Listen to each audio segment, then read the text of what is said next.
A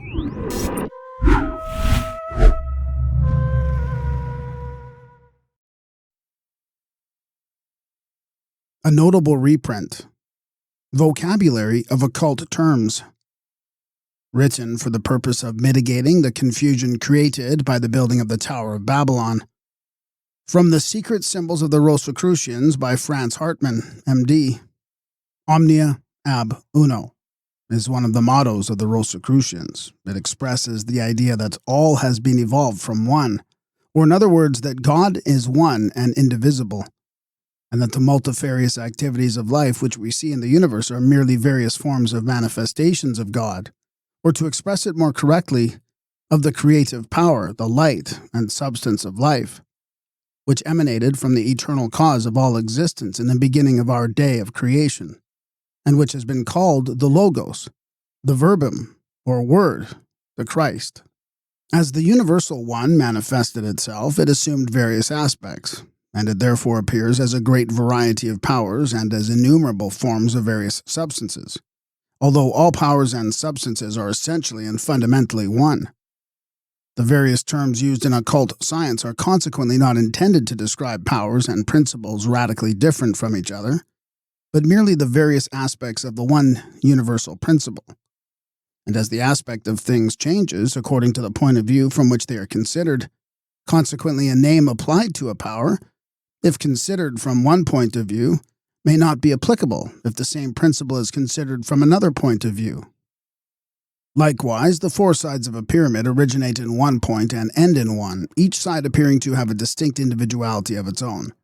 The higher we rise towards the summit, the more does this differentiation disappear, and the more does the unity of all things and their identity with each other become apparent, until all difference is again absolved in the ultimate one. He who knows the one knows all. He who believes to know many things knows nothing. The one is the starting point for all occult science. Alpha and Omega. The beginning and end of all things, i.e., the beginning and end of all manifestation of activity and life in the cosmos, the Logos or Christ, see Logos. Adam, primal man in his aspect as a spiritual power, containing the male and female elements. The spiritual principle constituting humanity, before it became differentiated in matter and assumed gross material forms. The celestial Adam, the divine man forming power in its original state of purity as an image of the Creator. The terrestrial Adam, Adam after his fall, i.e., the original man having become the distorted image of God by having lost his original purity in consequence of disobedience to the law and desertion of the straight line of the universal divine will. This disobedience is illustrated by the allegory of the eating of the apple in paradise. The snake, which tempted Adam and Eve, is the illusion of self, causing man to imagine to be something different from the universal God, and thus creating within him personal desires. Adonai, God in his aspect as the summum bonum in nature, i.e. the light of the Logos having become manifested in nature. Air, pneuma, soul, a universal and invisible principle. See elements. Alchemy, the science of guiding the invisible processes of life for the purpose of attaining certain results in the material, astral, or spiritual plane. Alchemy is not only a science, but an art. For the power to exercise it must be acquired. A man must first come into possession of certain powers before he can be taught to employ them. He must know what life is and learn to control the life processes within his own organism before he can guide and control such processes in other organisms. Chemistry is not alchemy. The former deals with so-called dead substances, the latter with the principle of life. The composition or decomposition of a chemical substance is a chemical process. The growth of a tree or an animal, an alchemical process. The highest alchemy is the evolution of a divine and immortal being out of a mortal semi-animal man. Note, the Song of Solomon describes alchemical processes. Angels, conscious spiritual powers acting within the realm of the soul, i.e., certain individualized spiritual states of the universal consciousness. Anima, see soul. Animato, animation. Alch, the act of infusing life into a thing or of causing its own latent life principle to become active. See life. Antimony, Alch, a symbol representing the element of the earth in its gross material aspect. Primordial matter, also represented as the insatiable wolf the destroyer forms. Aqua, Alch, water, see elements. Aquila, Alch, eagle, the emblem of Jupiter, the symbol of the spiritual soul. Arcanum, Alch, secret, a mystery which is not within everybody's grasp, a certain knowledge which requires a certain amount of development to be comprehended. It also means certain secrets which are not to be divulged to the vulgar, who would be likely to misuse that knowledge. Archaeos, the great invisible storehouse of nature, wherein the characters of all things are contained and preserved. To one aspect it represents the astral light, in another primordial matter. Argentum, Alch, silver, symbolized by the moon. Astral body, a semi-material substance forming, so to say, the denser parts of the soul, which connect the latter with the physical body. Each thing in which the principle of life exists, from minerals up to man, has an astral body, being the ethereal counterpart of the external visible form. Astral light, the light of nature, the memory, or universal storehouse of nature, in which the characters of all things that ever existed are preserved. He who can see the images existing in the astral light can read the history of all past events and prophesy the future. Azoth, Alch, the universal creative principle of life. Babylon, humanity in her unregenerated state, the world of fashion, superficiality, animality, and intellectuality without spirituality. The world of superficial knowledge, self-conceit, and ignorance. Living in externals and being attached to illusions. Beast, false prophet, Babylonian, horror, etc. Animality, sensuality, and selfishness. But especially intellectuality without spirituality, knowledge without love, scientific ignorance, skepticism, arrogance, materialism, brutality, the Antichrist, i.e. false prophets, who are putting man's authority in the place of the universal truth, who degrade religion into sectarianism and prostitute divine things for selfish purposes, idolatry, bigotry, superstition, priestcraft, cunning, false logic, etc. Bible, the sacred books of the Christians, containing a great deal of ancient wisdom clothed in fables and allegories, and describing many occult processes in the shape of personification of powers and historical events, believed to have taken place among the Jews. Some of the events described in these books seem to have actually taken place on the external plane, while other are merely figurative.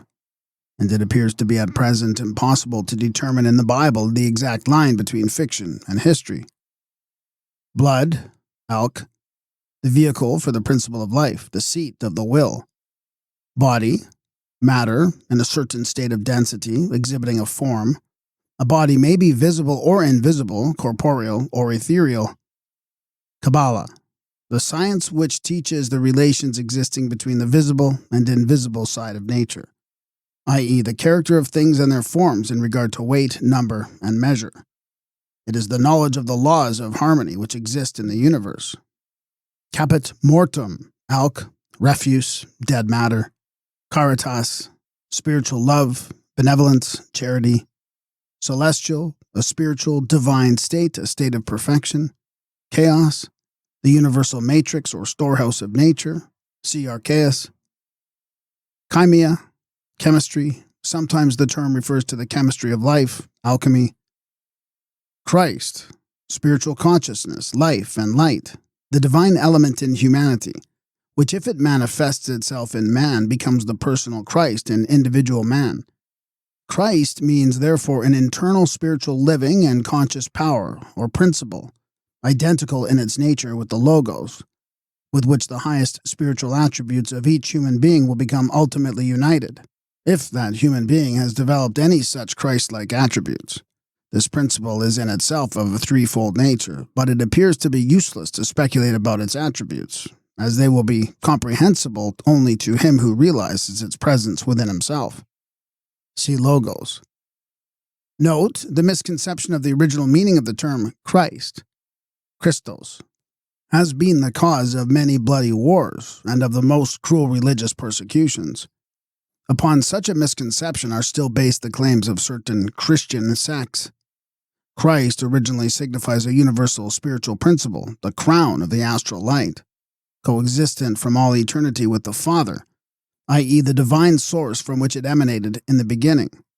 This principle is said to have on many occasions penetrated with its light certain human beings, incarnated itself in them, and thus produced great heroes, reformers, or avatars. Those who cannot rise up to the sublimity of this conception look upon Christ as being merely a historical person, who in some incomprehensible manner took upon himself the sins of the world. There have been so many clerical dogmas and misconceptions heaped around this term that it appears to be impossible to throw any light upon this matter, unless we call to our aid the sacred books of the Hindus and compare the doctrines of Krishna with those of Christ. Coagulatio, alk, coagulation, the act of some fluid or ethereal substance assuming a state of corporeal density. Combinatio, alk, combination, the act of combining certain visible or invisible things. Conjuncto, alk, conjunction, the act of two or more things joining together or coming into harmonious relationship with each other.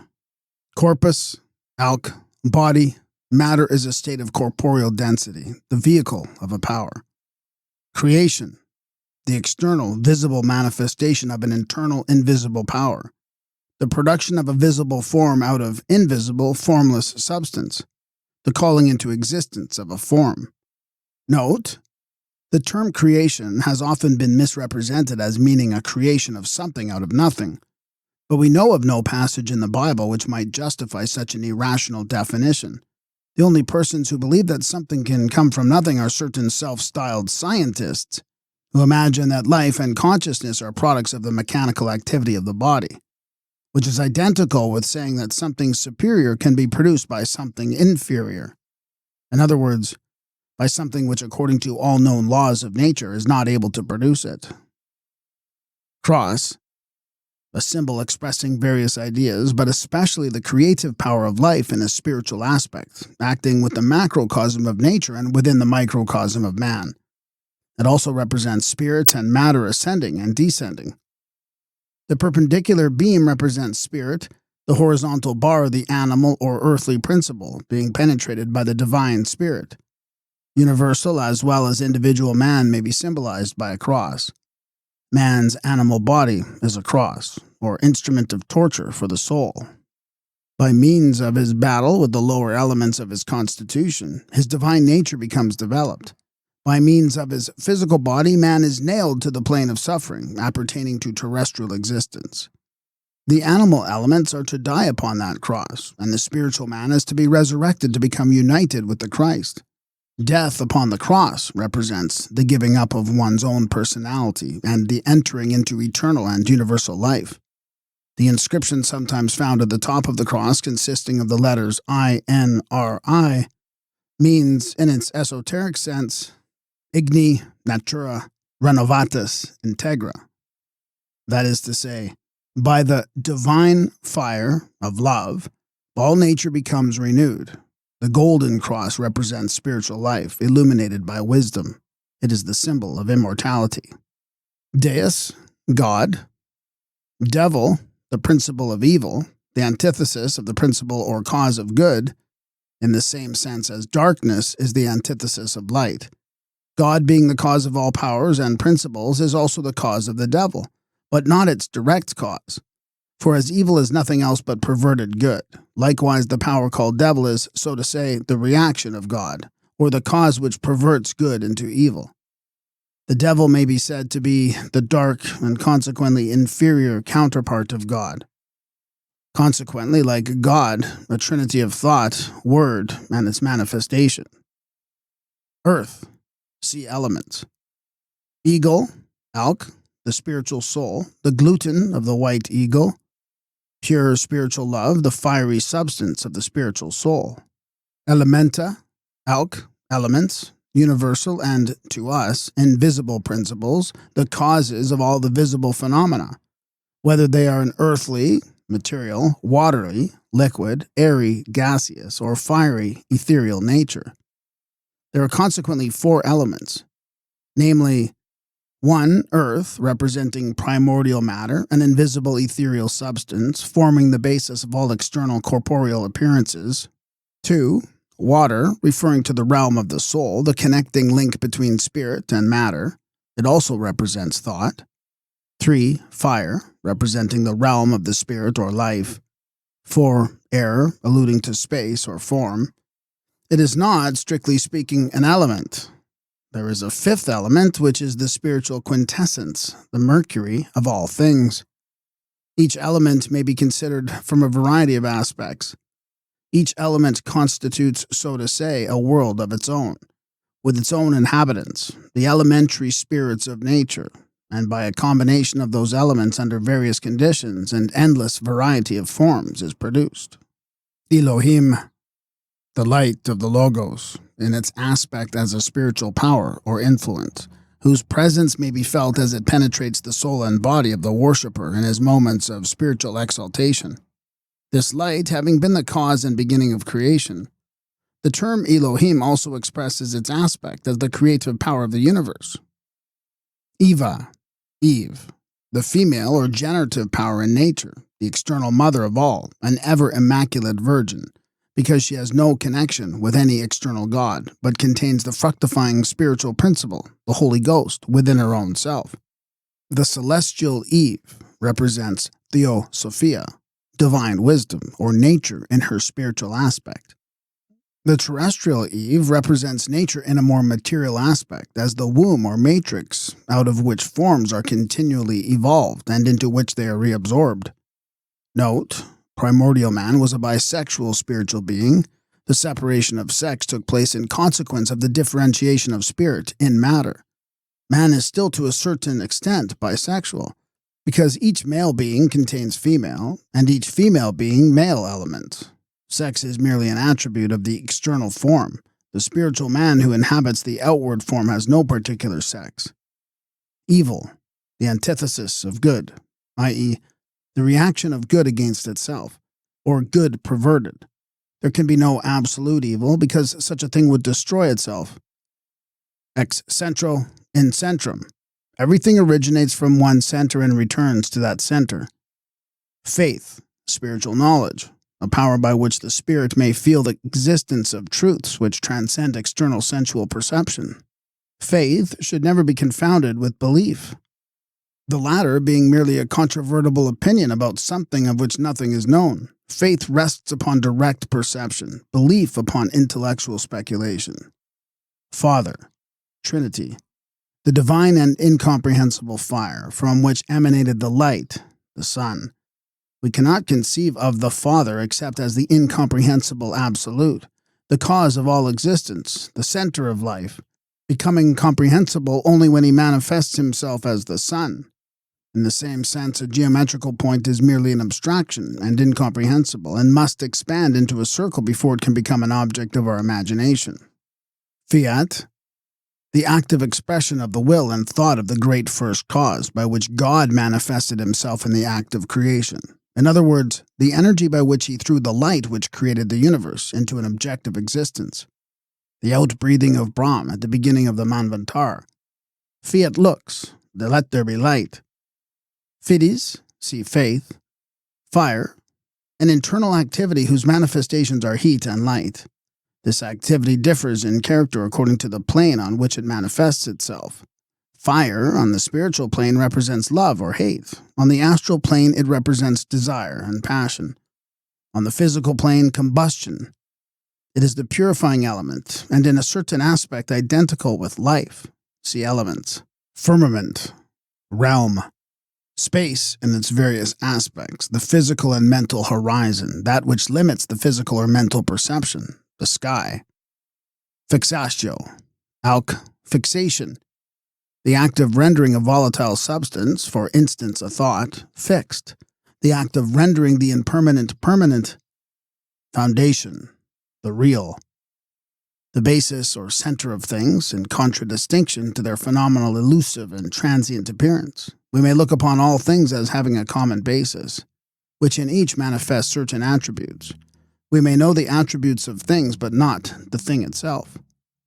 Gluten, adhesion, spiritual substance. See eagle. God, the eternal, omnipresent, self-existent cause of all things, in its aspect as the cause of all good. The meaning of the term God differs according to the standpoint from which we view it. But in its highest meaning, it is necessarily beyond the intellectual comprehension of imperfect man, because the imperfect cannot conceive the perfect, nor the finite the infinite. In one aspect, everything that exists is God, and nothing can possibly exist which is not God, for it is the one life, and in every being has its life and existence. God is the only eternal reality, unknowable to man. All that we know of him are his manifestations. In one aspect, God is looked upon as the spiritual central sun of the cosmos, whose rays and substance penetrate the universe with life, light, and power. God, being the absolute, cannot have any conceivable relative attributes, because as nothing exists but himself, he stands in relation to no thing, and is therefore non-existent from a relative point of view. We cannot possibly form any conception of the unmanifested absolute, but as soon as the latter becomes manifest, it appears as a trinity of thought, word, and revelation, i.e. as the Father, the Son, and the Holy Ghost. Note: innumerable people have been killed because they differed in regard to their opinions how the term God should be defined. But it is obvious that a cause which is beyond all human conception is also beyond any possible correct definition, and that therefore all theological disputations about the nature of God are absurd and useless. God, a human being in whom divine powers have become active and adept. Good. Everything conducive to a purpose in view is relatively good, but only that which leads to permanent happiness is permanent good. Everything, therefore, which ennobles and elevates mankind may be called good, while that which degrades is evil. Supreme good is that which establishes real and permanent happiness. Gold, elk, an emblem of perfection upon the terrestrial plane, as the sun is a symbol of perfection on the superterrestrial plane. There is a considerable amount of historical evidence that the ancient Rosicrucians possessed the power to transmute base metals into gold by alchemical means, by causing it to grow out of its own seed, and it is claimed that persons possessing such powers exist even today. Grace, a spiritual power emanating from the Logos. It should not be confounded with favor or partiality. It is a spiritual influence comparable to the light of the sun, which shines everywhere, but for which not all things are equally receptive. Heaven, a state of happiness and contentment. Man can only be perfectly happy when he forgets his own self. Heaven refers to a spiritual state free from the bonds of matter. Hell, the antithesis of heaven, a state of misery and discontent. A person suffers when he is conscious of his own personality and its imperfections. Each being suffers when it is surmounted by conditions which are not adapted to its welfare. Consequently, the soul of man, surrounded by evil elements, suffers until the elements of evil are expelled from his organization. The state in which the divine and consequently pure spirit is still connected with an impure soul, seeking to throw out the impurities of the latter, is called purgatory, kamaloka. When this has taken place, the consciousness of the disembodied entity will be centered in his spiritual organization, and he will be happy. But if the consciousness has been centered in the impure soul and remains with the latter, the soul will be unhappy and in a state of hell. The latter takes place especially in such cases where people of great intellectual powers but with evil tendencies perform knowingly and purposely evil acts. Holy Ghost, Trinity, the light of the manifested Logos, representing the body and substance of Christ, the Spirit of truth coming from the Father and Son.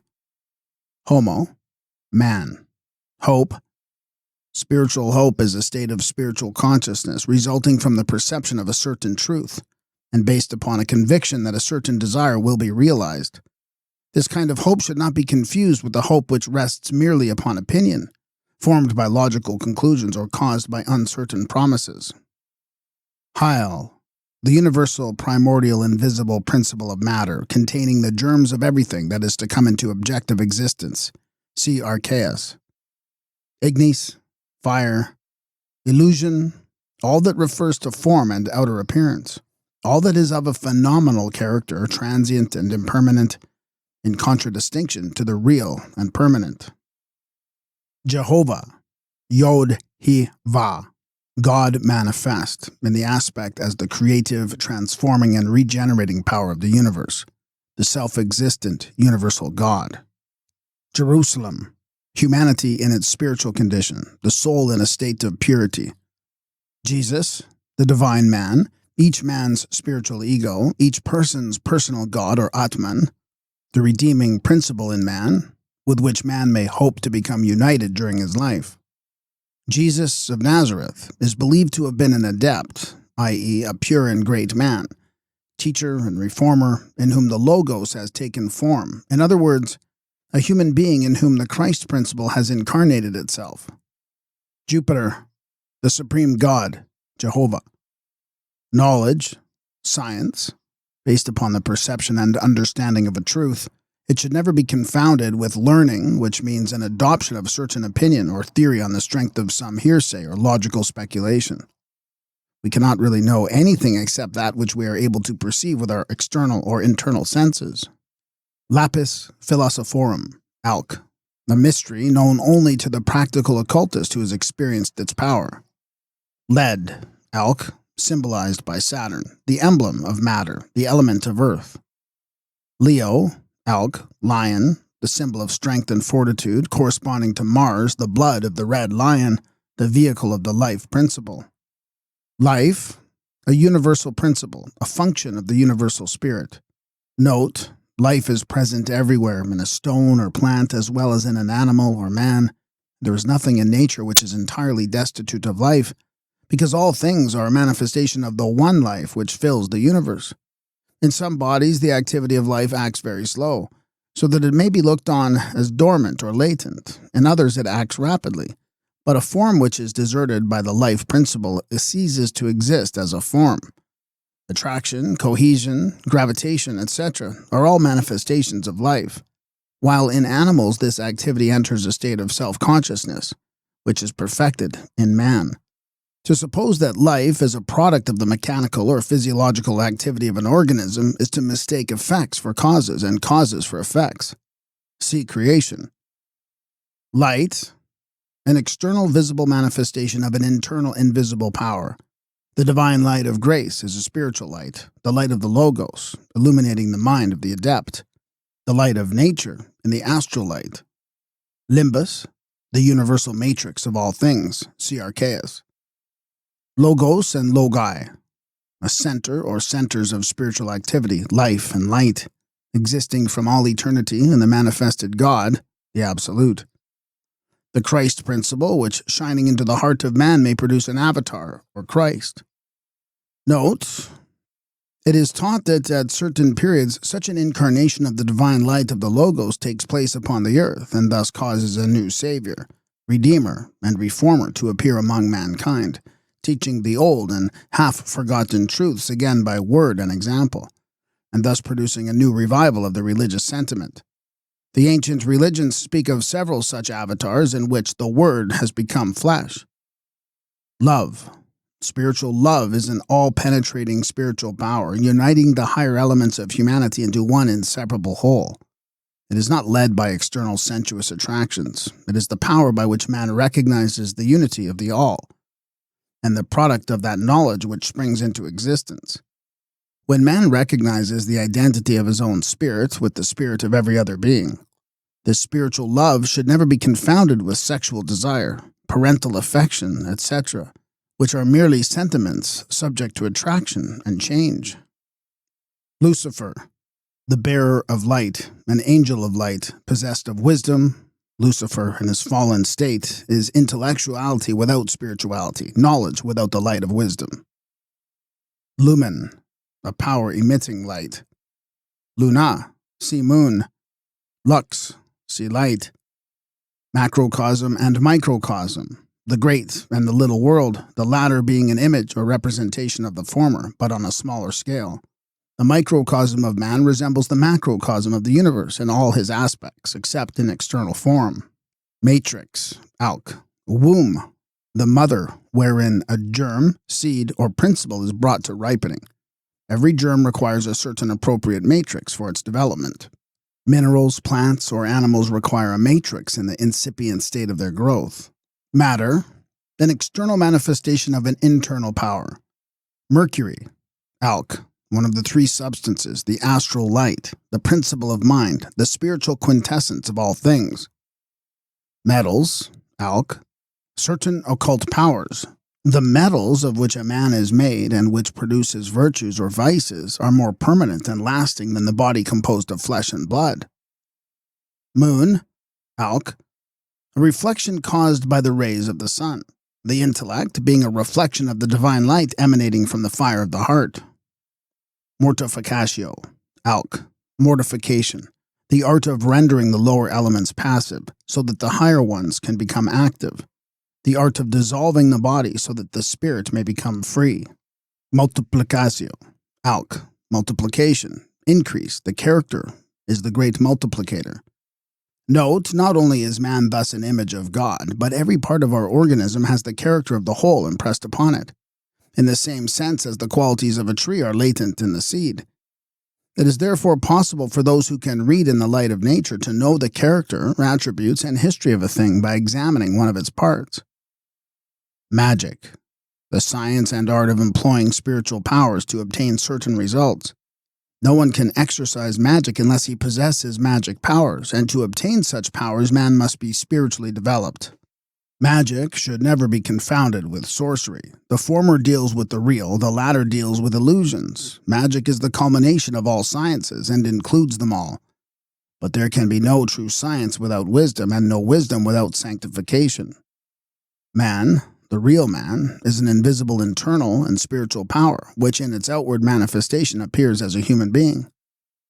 Note, man may be looked upon as an individual ray emanating from the great spiritual sun of the universe. Having become polarized in the heart of an incipient human organism, endows the latter with life and stimulates its growth. At a certain state of its development, that organism becomes conscious of its existence in the phenomenal world, and with this the illusion of self is created. There is nothing real and permanent about the being called man, except this internal divine power which is called the Spirit, which is ultimately identical with the universal Spirit, the Christ. Mars, the power which endows beings with strength. See Leo. Maria, the universal matrix of nature. Ceres, Trice, etc. See Eve. Materia prima, alch, primordial matter. Awasa, a universal and invisible principle, the basic substance of which all things are formed. By reducing a thing into its prima materia and clothing it with new attributes, it may be transformed into another thing by him who possesses spiritual power and knowledge. There are several states of matter, from primordial down to gross visible matter, and the alchemists therefore distinguish between materia proxima, materia remota, and materia ultima. Natural, unnatural, supernatural. Relative terms referring to the relations existing between certain things and certain conditions. Everything in nature is natural in the absolute meaning of this term, but not everything is surrounded by such conditions as according to the laws of its own nature it ought to be surrounded by. Air is natural, but to a fish it is not his natural element. A supernatural being is one who exists in a spiritual condition superior to that of lower beings, and in which gross material beings cannot exist. Nature, the external manifestation of an internal creative power. The whole of nature can be nothing else but a thought of God, having been thrown into objectivity by the power of His Word, and grown into forms according to the law of evolution. The nature of a thing means the summary of its attributes. Nothing, the antithesis of something. The term nothing is sometimes applied to signify something which is inconceivable and therefore no thing to us. Form is no thing. It is merely a shape and does not exist in the absolute. If a thought becomes expressed in a form, that which was nothing to us becomes something. Occultism, The science of things which transcend the ordinary powers of observation. The science of things whose perception requires extraordinary or superior faculties of perception. Everything is occult to us as long as we cannot see it. And with every enlargement of the field of our perception, a new and heretofore occult world becomes open to our investigation. We may speculate about the unseen, but we cannot actually know anything about it unless we can mentally grasp its spirit. See knowledge. Oculus, eye, oculus divinus, the symbol of spiritual consciousness and knowledge. Oculus naturae, the astral light. Umbia ab uno, everything originates from the one. Pater, father. Perfectio, alc, perfection. Person, an individual, organized, self-conscious being or principle, capable to think and to will different from other beings or principles. An indivisible unity. Personality, mask, the sum and substance of the attributes which go to distinguish one individual from others, as one and the same actor may appear in various costumes and masks. Likewise, one individual spiritual entity may appear successively on the stage of life as various personalities. Note, to comprehend the doctrine of reincarnation, it should be remembered that at and after the transformation called death, only those attributes of a person which have reached a certain degree of spirituality and are therefore fit to survive will remain with the individual spirit. When the latter again overshadows a newborn form, it develops a new set of attributes which go to make up its new personality. Philosophy. True philosophy is practical knowledge of causes and effects. But what is today called philosophy is a system of speculation based upon logical deductions or opinions arrived at by reasoning from that which we imagine to know to the unknown. Note, the fundamental basis upon which our modern philosophy rests is erroneous and elusive, because it rests upon the assumption that man could know something without knowing himself, while in truth man can possess no positive knowledge of anything whatever except that which exists within his own self, and he can know nothing about divine things as long as the divinity within himself has become alive and self-conscious. Philosophy without theosophy is therefore more speculation and frequently leads to error. Phoenix, alc, a fabulous bird, the symbol of death and regeneration. Prayer, an effort of the will to obtain that which one desires. Prayer on the physical plane consists in acts. Prayer on the plane of thought consists in thoughts. Prayer on the spiritual plane consists in the act of rising in thought up to the highest and to become united with it. Primum, alc, primordial motion, the first life impulse.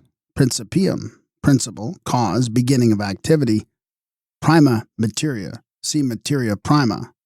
Projectio, alc, projection, the act of endowing a thing with a certain power or quality by means of an occult power whose root is the will. Purefactio, alc, purification. Putrefactio, alc, putrefaction. Raven, alc, a symbol for a certain occult power. Rebus, alc, refuse, matter to be remodeled. Regeneratio, alc, regeneration, the act of being reborn in the spirit, the penetration of the soul and body by the divine heat of love and the light of intelligence emanating from the divine fire within the heart, the awakening and development of spiritual self-consciousness and self-knowledge. Resurrectio, alc, resurrection, initiation into higher states of existence, the new life into which the perfected elements of a being enters after the imperfect ones with which they have been amalgamated have been destroyed. Rose, alc, the symbol of evolution and unfolding in beauty. Rosicrucian, a person who by the process of spiritual awakening has attained a practical knowledge of the secret signification of the rose and the cross. A hermetic philosopher, a real theosophist or adept, one who possesses spiritual knowledge and power. Note, names have no true meaning if they do not express the true character of a thing. To call a person a Rosicrucian does not make him one, nor does the act of calling a person a Christian make him a Christ. The real Rosicrucian or Mason cannot be made. He must grow to be one by the expansion and unfoldment of the divine power within his own heart. The inattention to this truth is the cause that many churches and secret societies are far from being that which their names express. Sal, alc, salt, substance, one of the three substances, the will, wisdom. Saturn, Alk, the symbol of the universal principle of matter, the producer and destroyer of forms. Seed, Alk, a germ, element, or power from which a being may grow. There are germs of elementals, minerals, plants, animals, human beings, and gods. Silver, Alk, an emblem of intelligence, symbolized by the moon. Amalgamated with Mercury, the mind, and penetrated by the fire of divine love, it becomes transformed into the gold of wisdom. Sol, Alk, see sun. Solomon, the name of the son of wisdom expressed in 3 languages. Solutio, Alk, solution, the act of bringing a thing into a fluid condition. Son of God, one of 3 powers constituting the Trinity, the light, or Christ, the regenerated spiritual man, the celestial Adam, the Logos. Only the inner spiritual and divine man is a direct son of God. The unregenerated man is his indirect descendant. The spirit is the son of God. The soul is the son of the sun. Astral influence, the body, the son of the earth. Sophia, wisdom. Sophist. Originally this term meant a wise man, but now it means a false reasoner, a skeptical speculator, a person who is cunning but possesses no wisdom, one who judges things not by what they are but what he imagines them to be, one who dogmatizes about things which he cannot grasp spiritually, a material scientist, a would-be wise, an intellectual person without love, one who lives, so to say, in his brain and receives no light from his heart. Soul, the semi-material principle connecting matter with spirit. It leads, so to say, an amphibious existence between these 2 poles of substance, and may ultimately become amalgamated either with one or the other. The body is the mask of the soul, the body of the spirit. Spes, hope, spiritus, spirit. God in his aspect as an eternal, universal, and invisible principle or power in a state of the greatest purity and perfection. The divine element in nature, the antithesis of matter, yet material in a transcendental sense. Spiritual substance, a conscious, organized, invisible principle, the substance or body of Christ. The term spirit is also used to signify the essence or character of a thing, the sum of the highest attributes or powers. Spirits, powers. Note, the modern usage to apply the term spirits to disembodied astral forms and souls of men and animals has originated in the modern misconception of the true nature of man. Sublimatio, Alk, sublimation, the rising of a lower state into a higher one. Vices may become sublimated into virtues. Substance, that unknown and invisible something which may manifest itself either as matter or force. In other words, that substratum of all things, which is energy in one of its aspects and matter in another. The 3 substances, salt, sulfur, and mercury, represent the trinity of all things. They are the basis of all existence, and in each of these 3 substances the other 2 are contained. They form an inseparable unity and a trinity, differing, however, in its aspects and manifestations.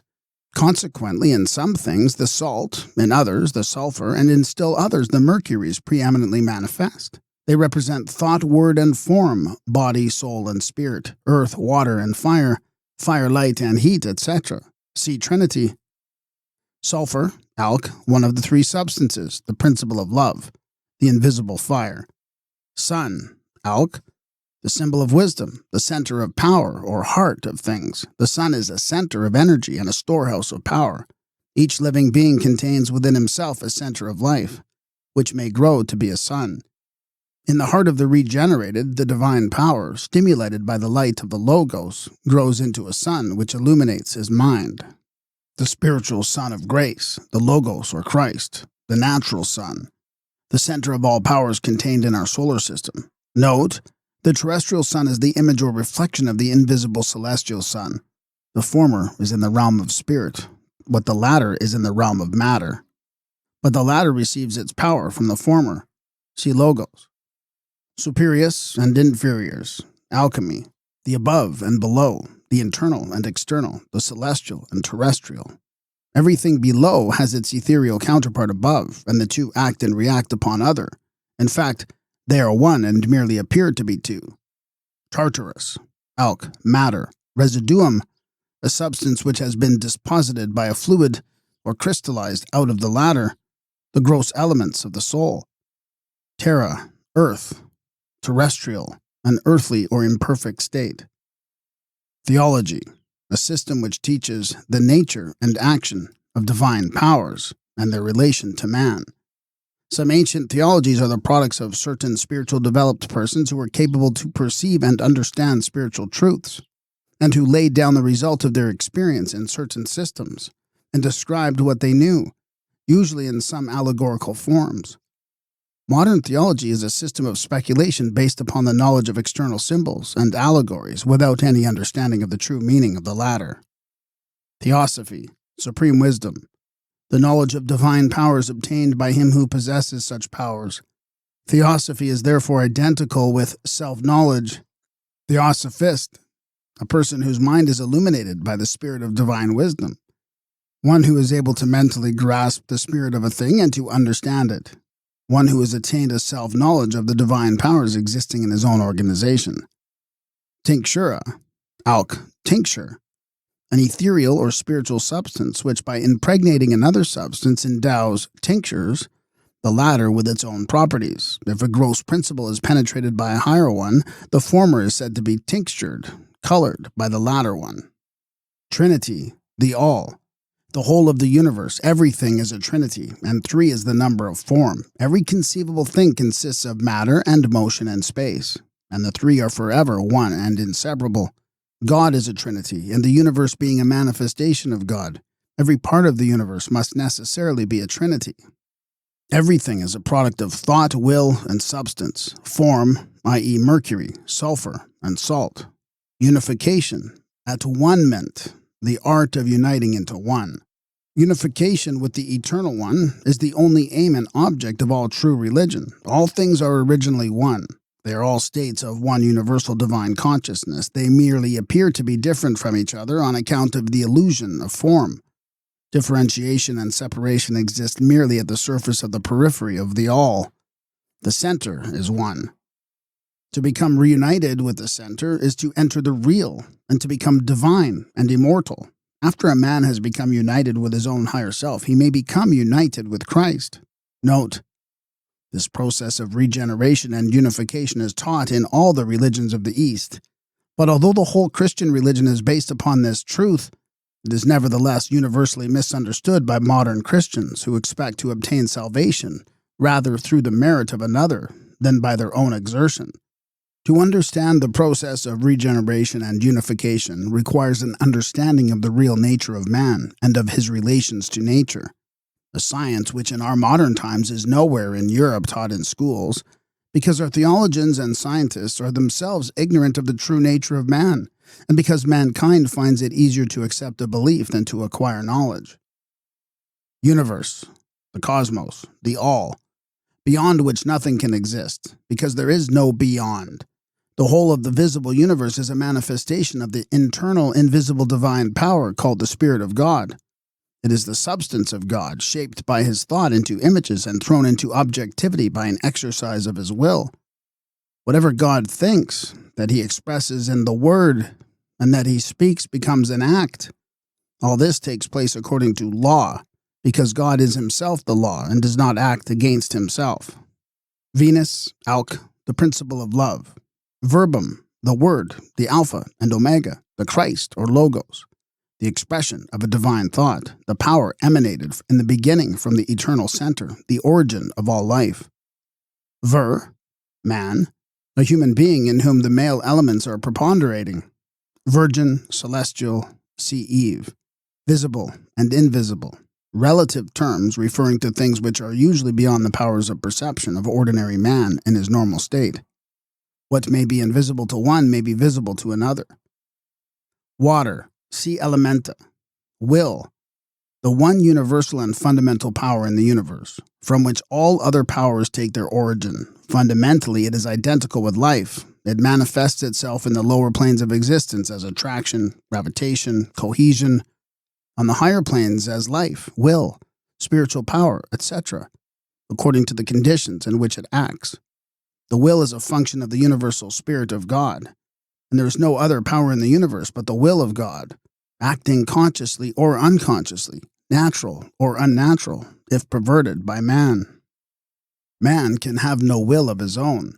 He is merely enabled to employ the universal will acting in his organization during his earthly existence and to pervert and misuse it on account of his ignorance with the eternal laws of nature.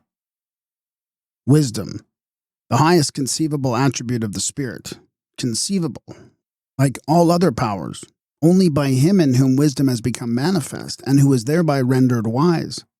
Wisdom is not of man's making. He cannot invent, but he can acquire it. The same may be said of all other spiritual powers. They exist in the universe and are to be attained by man. Woman, a human being in whose organization the female elements are preponderating over the male ones. Word, see verbum, alpha and omega. Zodiac, the 12 signs of the zodiac represent the 12 universal principles which form the basis of the construction of the material universe.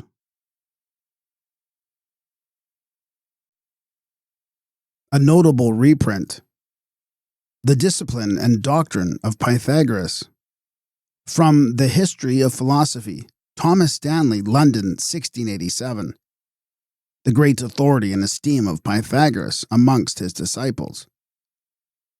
Pythagoras, to render his disciples capable of philosophy, prepared them by a discipline so strict and severe as might seem incredible to have been undergone by free persons, were it not founded upon the great authority and reputation which he had amongst them.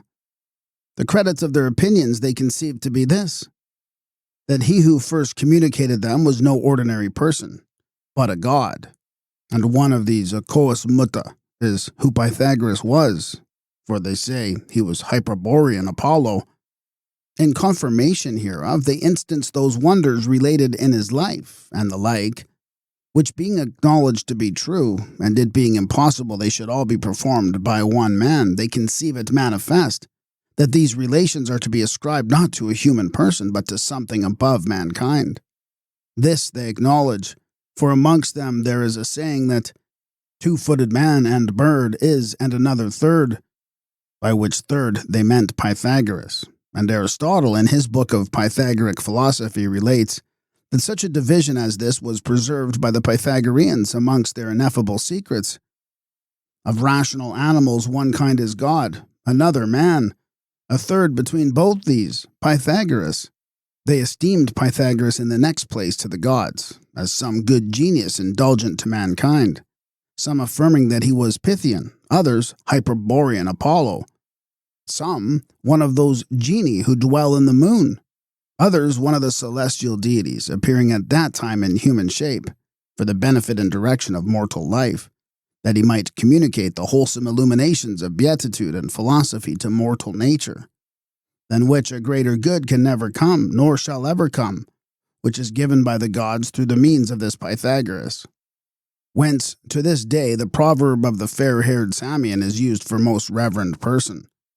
Porphyry saith, they reckoned him amongst the gods, and therefore whensoever they went to deliver to others any excellent thing, out of the secrets of his philosophy, whence many physical conclusions might be deduced, then they swore by the Tetractys, and calling Pythagoras as some god to witness, said, who the Tetractys to our souls expressed, eternal nature's fountain I attest. Which oath they used as forbearing, through reverence, to name him, for they were very sparing in using the name of any god. So great indeed was the respect they bare him, that it was not lawful for anyone to doubt of what he said, nor to question him further concerning it. But they did acquiesce in all things that he delivered, as if they were oracles. And when he went abroad to cities, it was reported, he went not to teach, but to cure. Hence it came to pass, that when they asserted anything in dispute, if they were questioned why it was so, they used to answer, he said it, which he was Pythagoras. This hero himself was amongst them the first and greatest of doctrines, his judgment being a reason free from and above all examination and censure. The two sorts of auditors, and the first of the exoteric, how he explored them. The auditors of Pythagoras, such I mean as belonged to the family, were of two sorts, exoteric and esoteric. The exoterics were those who were under probation, which if they well performed, they were admitted to be esoterics. For of those who came to Pythagoras, he admitted not everyone, but only those whom he liked, first upon choice and next by trial. The Pythagoreans are said to have been averse from those who sell learning, and open their souls like the gates of an inn, to every one that comes to them, and if they find not a vent or sale in this manner, then they run into cities and ransack the gymnasia, and exact a reward from dishonorable persons. Whereas Pythagoras hid much of his speeches, so as they who were purely initiated might plainly understand them. But the rest, as Homer said of Tantalus, grieve, for that being in the midst of learning they cannot taste of it. Moreover, they said, that they who for hire teach such as come to them are meaner than statuaries and chariot makers. For a statuary, when he would make a Mercury, seeks out some piece of wood fit to retrieve that form, but these of every disposition endeavor to make that of virtue. When, therefore, any friends came to him and desired to learn of him, he admitted them not, till he had made trial and judgment of them. First he inquired, how did they heretofore converse with their parents and friends? Next he observed their unreasonable laughters and unnecessary silence or discourse. Moreover, what their inclinations were, whether possessed with passion and intemperance, whether prone to anger or unchaste desires, or contentious or ambitious, and how they behaved themselves in contention and friendship, as likewise what friends those were with whom they were intimate, and their conversation with them, and in whose society they spent the greatest part of the day, likewise upon what occasions they joyed and grieved. Moreover, he considered their presence and their gait, and the whole motion of their body, and physiognomizing them by their symptoms, he discovered by manifest signs the occult dispositions of their souls. For he first studied that science concerning men, thereby discovering of what disposition every one was. Neither did he admit any into his friendship and acquaintance before he had physiognomized the man what he were. This word, saith Angelius, upon the same occasion, signifieth to make inquiry into the manners of some by some kind of conjecture of the wit, by the face and countenance, and by the air and habit of the whole body. If upon exact observation of all these particulars he found them to be of good dispositions, then he examined whether they had good manners, and were docile. First, whether they could readily and ingeniously follow that which he told them. Next, whether they had any love to those things which they heard. For he considered what disposition they were of as to being made gentle, for he accounted roughness an enemy to his way of teaching, because it is attended by impatience, intemperance, anger, obtuseness, confusion, dishumor, and the like, but mildness and gentleness by their contraries. Likewise, in making the first trial of them, he considered whether if they could learn that which they heard, they were able to be silent and to keep it to themselves. Purificative institution by sufferings. The chiefest scope which Pythagoras proposed was to deliver and free the mind from the engagements and fetters, in which it is confined from her first infancy, without which freedom none can learn anything sound or true, nor can perceive by that which is unsound in sense operates. For the mind, according to him, seeth all and heareth all, and the rest are deaf and blind. This he performed by many exercises which he appointed for purification of the mind, and for the probation of such as came to him, which endured 5 years before they were admitted. If upon this examination, which we declared, he judged any person capable, he then remitted him 3 years to be despised, making a test of his constancy and true love to learning, and whether he were sufficiently instructed as to despise glory, to contemn honor, and the like. He conceived it in general requisite that they should take much labor and pains for the acquisition of arts and sciences, and to that end he appointed for them some torments of cauterizing and incision to be performed by fire and steel, which none that were of an ill inclination would undergo. Silence. Moreover, he enjoined those that came to him silence for 5 years, making trial how firmly they would behave themselves in the most difficult of all continencies, for such is the government of the tongue, as it manifests from those who have divulged mysteries. The reason of this silence was that the soul might be converted into herself from external things, and from the irrational passions in her, and from the body even unto her own life, which is to live forever.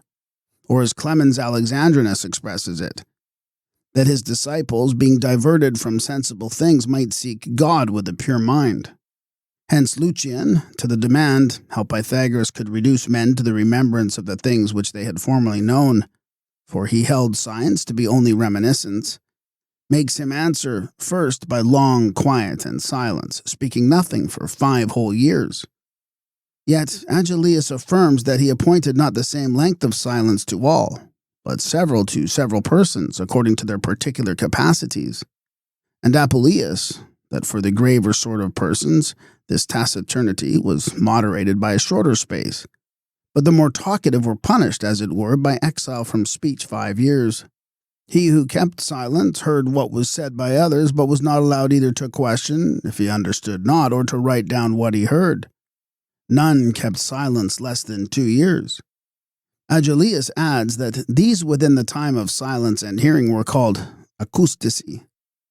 But when they had learned these things, the most difficult of all, to hold their peace and to hear, and were now grown learned in silence, then they were allowed to speak, and to question, and to write what they heard, and what they conceived.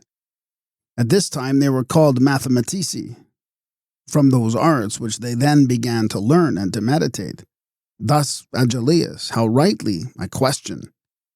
For mathematici and acousmatici were distinctive appellations of the Pythagoreans, not in probation, but after admission, as we shall see hereafter. Thus Apuleius saith, he taught nothing to his disciples before silence, and with him the first meditation, for one that meant to be a wise man, was wholly to restrain the tongue of words, those words which the poets call winged, to pluck off the fears, and to confine them within the walls of our teeth. This, I say, was the first rudiment of wisdom, to learn to meditate, and to unlearn to talk. Abstinence, temperance, and other ways of purification. Moreover, he commanded them to abstain from all things that had life, and from certain other meats, also which obstruct the clearness of the understanding, and for the same end, viz., in order to the inquisition and the apprehension of the most difficult theorems. He likewise commanded them to abstain from wine, to eat little, to sleep little, the careless contempt of honor, riches, and the like, an unfeigned respect towards kindred, sincere equality and kindness towards such as were of the same age, and a propensity to further the younger without envy. In fine, he procured to his disciples a conversation with the gods by visions and dreams, which never happened to a soul disturbed with anger or pleasure, or any other unbefitting transportation, or with impurity and a rigid ignorance of all these. He cleansed and purified the soul divinely from all these, and enkindled the divine part in her, and preserved her, and directed in her that intellectual divine eye which is better, as Plato saith, than 1,000 eyes of flesh. For by the help of this only truth is apprehended. After this manner he procured purification of the intellect, and such was his form of institution as to those things. Diodorus saith, they had an exercise of temperance after this manner. There being prepared and set before them all sorts of delicate food, they looked upon it a good while, and after that their appetites were fully provoked by the sight thereof, they commanded it to be taken off and given to the servants, they themselves going away without dining. This they did, saith Iamblichus, to punish their appetite. Community of estates. In this time, all that they had, that is, their whole estate, was made common, put together, and made one. They brought forth, saith Agellius, whatsoever they had stock or money, and constituted an inseparable society, as being that ancient way of association which truly is termed koinobion. This was given up to such of the disciples as were appointed for that purpose, and were called politici and economici, as being persons fit to govern a family and to give laws. This was conformable to the precepts of Pythagoras, as Timaeus affirms. First, all common amongst friends, and friendship, equality, and esteem nothing your own. By this means he exterminated all propriety, and increased community even to their last possessions, as being causes of dissension and trouble. For all things were common amongst them, no man had a propriety to anything. But what Agellius terms an inseparable society is to be understood only conditionally, provided that they misliked not at any time this community. For whoever did so took again his own estate, and more than that which he brought into the community, and departed. Admission, or rejection. They who appeared worthy to participate of his doctrines, judging by their lives and moderation, after their 5 years' silence were made esoterics, and were admitted to hear Pythagoras within the screen, and to see him. But before that time they heard him discourse, being on the outside of the screen and not seeing him, giving a long time experiment of their proper manners by hearing only. But if they were rejected, they received their estate double, and a tomb was made by the disciples, as if they had been dead. For so all that were about Pythagoras spoke of them, and when they met them, behaved themselves towards them, as if they had been some other persons, but the men themselves they said were dead. Distinction. Whatsoever he discoursed to those that came to him, he declared either plainly or symbolically, for he had a twofold form of teaching, and of those who came to him, some were called Mathematici, and others Acousmatici. The Mathematici were those who learned the fuller and more exactly elaborate reasons of science. The Acousmatici, they who heard only the chief heads of learning without the more exact explication. Thus, as there were two kinds of philosophy, so there were two sorts of those who studied philosophy. The Acousmatici did confess that the Mathematici were Pythagoreans, but the Mathematici did not acknowledge that the Acousmatici were Pythagoreans, for they had their learning not from Pythagoras, but from Hippasus, who, some say, was of Crotona, others of Metapontium. The philosophy of the Acousmatici consists of doctrines without demonstrations and reasons, but that so it must be done and the like, which they were to observe as so many divine doctrines, and they did esteem those amongst them the wisest, who had most of these Acousmata. Now all these Acousmata were divided into three kinds. Some tell what something is, others tell what is most such a thing, the third sort tell what is to be done, and what not. Those that tell what a thing is are of this kind, as what is the island of the blessed, the sun, the moon? What is the oracle of Delphi? The Tetractys? What is the music of the sirens? Those which tell what is most, as what is most just, to sacrifice, what is the wisest, number, and in the next place that which gave names to things, what is the wisest among us, medicine, what is the most beautiful, harmony, what is the most powerful, reason, what is the best, beatitude, what the truest, that men are wicked, for which they say, be commended Hippodamus, the poet of Salamis, who said, O gods, whence are you? How so good, so blessed? O men, whence are you?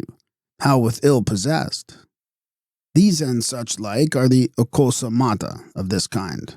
For every one of these telleth what is most. The same it is with that which is called the wisdom of the seven sages. For they inquired not what is good, but what is most good. Not what is difficult, but what is most difficult, which is to know ourselves. Not what is facile, but what is most facile, which is the custom of the nations. Those Acousmata seem to follow this kind of wisdom, for those sages were before Pythagoras. The Acousmata, which tell us what is to be done or what is not to be done, are thus, as that we ought to beget children, for we must leave behind us such as may serve the gods in our room, or that we ought to put off the right shoe first, or that we ought not to go into the common road, and the like. Such were the Acousmata. But those who have most set upon them are concerning sacrifices, at what times, and after what manner they are to be performed, and concerning removal from our place of habitation, and concerning sepulture, how we must bury the dead, for some whereof there is a reason given. As that we ought to get children, that we may leave in our room another servant of the gods. But of others there is no reason, and in some that which follows the precept seems to be allied to the words, but in others is wholly distant, as that we ought not to break bread, because it conduceth to judgment in hell. But the reasons that are applied to these are not Pythagorean, but given by some other who studied Pythagorean learning. endeavoring to apply some probable conjecture to them. As of the last mentioned, that bread is not to be broken, some say, he who gathers together ought not to dissolve. For anciently all friends used after a barbarous manner to meet at one loaf, others that you must not give so bad an omen, as when you're going about anything to break it off. But there was one Hippomedon, an Agramian, a Pythagorean of the acousmatic rank, who said that Pythagoras gave reasons and demonstrations of all these things, but because they were delivered by tradition through many, and those still growing more idle, that the reasons were taken away and the problems only left. Now the mathematical Pythagoreans grant all this to be true, but the occasion of the difference, they say, was this. Pythagoras went from Iona and Samos in the time of Polycrates' reign to Italy, which was then in a flourishing condition, where the chiefest persons of the cities became conversant with him. To the most ancient of these, and such as had least leisure, because they were taken up with public employments, so that it would be very hard for them to learn mathematics and demonstrations, he discoursed barely, conceiving it did nothing less advantage them, even without the causes, to know what they had to do. As patients, not inquiring any such things are prescribed them, nevertheless obtain health. But to younger who were able to act and learn, he imparted by demonstrations in mathematics. The Mathematici professed that they came from those. The Acousmati, from the others, chiefly from Hippasus, who was one of the Pythagoreans. But because he published their doctrine and first wrote of the sphere of 12 pentagons, he died in the sea as an impious person, not obtaining the fame at which he aimed. How they disposed the day. We shall next speak concerning those things which he taught them in the day, for according to his directions, thus did they who were taught by him. These men performed their morning walks by themselves and in such places where they might be exceedingly quiet and retired, were their temples and groves and other delightful places.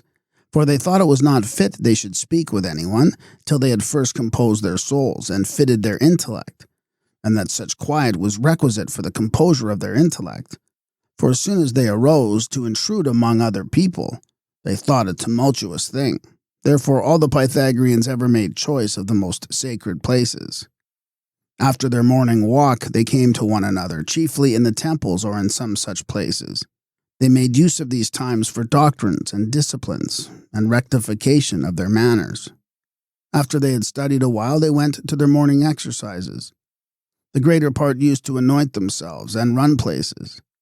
The fewer to wrestle in the orchards and in groves, some by throwing sledges, or by grappling hands, to make trial of their strength, choosing such exercises as they judged most convenient for them. At dinner they used bread and honey. Wine after meals they drunk not. The time after dinner they employed in political affairs, as well as foreign and domestic, according to the injunction of their laws. For they endeavored to manage everything in the afternoons. As soon as the evening came, they betook themselves again, not singly, as in their morning walks, but 2 or 3 walked together, repeating the doctrines they had learnt and exercising themselves in virtuous employments. After they walked, they used baths and washing. Having washed, they met together to eat, but they did not eat together for more than 10 persons. As soon as they who were to come together were met, they used libations and sacrifices of meal and frankincense. Then they went to supper, that they might end it before the sun were set. They used wine and maza and bread and broth and herbs, both raw and boiled. They likewise set before them the flesh of such beasts as used to be sacrificed. They seldom eat broths of fish, because some of them are, in some respects, very hurtful. Likewise, seldom the flesh of such creatures as used not to hurt mankind. After supper, they offered libations, then had lectures. Their custom was that the youngest amongst them should read, and the eldest should, as president, order what and how he should read. When they were to depart, he who filled the wine poured forth to them in libation, and during the libation the eldest of them declared these things, that none should hurt or kill a domestic plant or fruit, besides that they should speak well, and think reverently of the gods, daemons, and heroes, likewise to think well of parents and benefactors, to assist law and oppose rebellion. This said, everyone departed to his house. They wore a white and clean garment. They also had coverlets, white and clean of linen, For they used not any of skins, because they approved not the exercise of hunting. These were the traditions that were delivered to that society of men, partly concerning diet, of which hereafter more particularly, partly concerning the course of life. How they examined their actions morning and evening. These and all other actions of the day they contrived in the morning before they rose, and examined at night before they slept, thus by a twofold act exercising the memory. They conceived that it was requisite to retain and preserve in memory all which they learnt, and that lessons and doctrines should be so far acquired, or until they are able to remember what they have learnt, for that is it which they ought to know and bear in mind. For this reason they cherished memory much, and exercised it, and took great care of it. And in learning they gave not over, until they had gotten their lessons perfectly by heart. A Pythagorean rose not out of bed before he had called to mind the actions of the day past, which recollection he performed in this manner. He endeavored to call to mind what he first, as soon as he rose, either had heard or given in charge to his servants, and what in the second place, and what in the third, and so on in the same order. And then for his going forth whom he first met, whom next, and what discourses he had with the first, what with the second, what with the third, and so of the rest. For he endeavored to repeat in memory all that had happened throughout the whole day, in order as it happened. And if at their uprising they had more leisure, then after the same manner they endeavored to recollect all that had happened to them for 3 days before. Thus they chiefly exercised the memory. For they conceive that nothing conduceth more to science, experience, and prudence than to remember many things.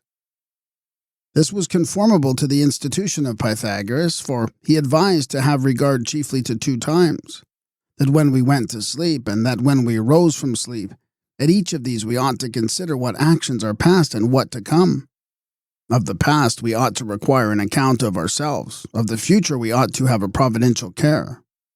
Wherefore, he advised everyone to repeat to himself these verses, so soon as he came home or before he slept. Nor suffer sleep at night to close thine eyes, till thrice thy acts that day thou hast overrun. How slipped, what deeds, what duty left undone.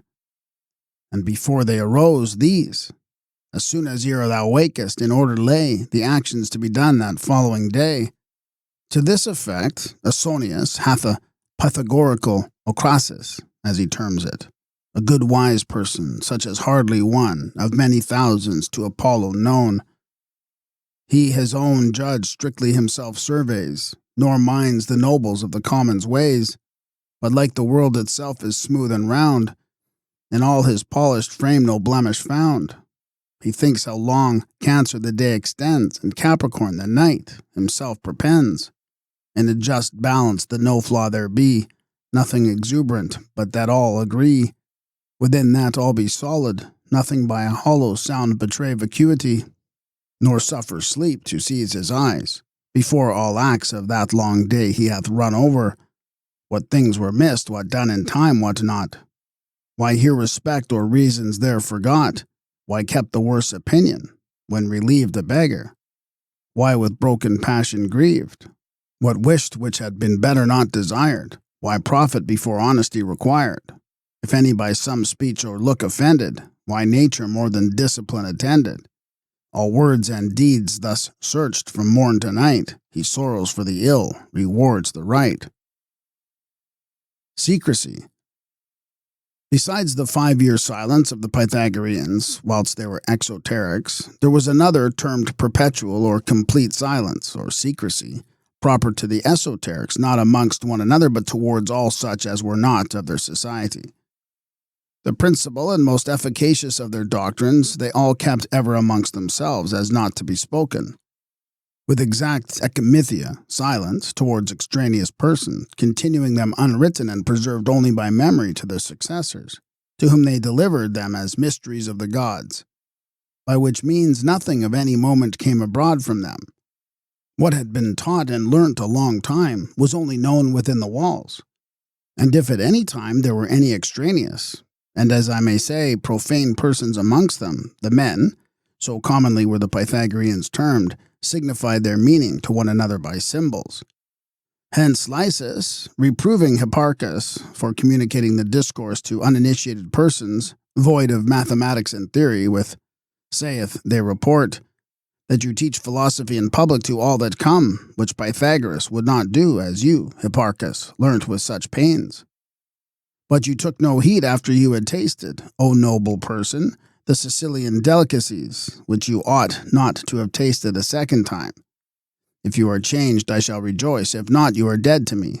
For he said we ought to remember that it is impious, according to the direction of divine and human exhortations, that the goods of wisdom ought not to be communicated to those whose soul is not purified so much as in a dream.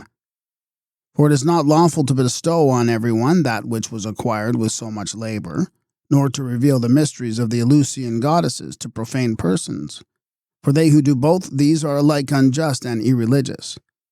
It is good to consider within ourselves how much time was employed in taking away the spots that were in our breasts, that after 5 years we might be made capable of the discourses.